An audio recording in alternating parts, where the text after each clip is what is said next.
বিচ্ছেদ করার শক্তিশালী টোটকা। আপনারা দুইজনের মধ্যে বিচ্ছেদ করাতে চাইলে আজকের এই টোটকাটি সম্পূর্ণ দেখে সঠিকভাবে প্রয়োগ করুন, 100% সফল হবেন। স্ক্রিনে যে মন্ত্রটি দেখতে পাচ্ছেন এটি আপনাদের বিচ্ছেদ করার জন্য ব্যবহার করতে হবে।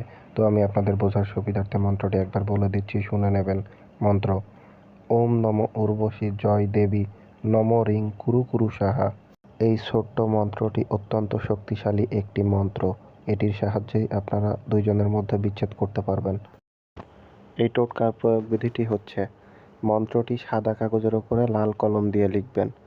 অপর পৃষ্ঠায় যাদের দুইজনের বিচ্ছেদ করতে চাচ্ছেন তাদের দুইজনের নাম লিখে দিবেন। তারপর আপনাকে একটা তাবিজের মধ্যে সেটা ঢুকিয়ে 12 ঘন্টা একটা ভাঙা পুরাতন কবরের মধ্যে সেই তাবিজটি রেখে দিয়ে আসবেন এবং 12 ঘন্টা পর সেখান থেকে তুলে নিয়ে শ্মশান ঘাটের যে কোনো একটা অংশে পুঁতে দেবেন। তাহলেই মাত্র 24 ঘন্টার মধ্যে বিচ্ছেদ হয়ে যাবে। তো আপনারা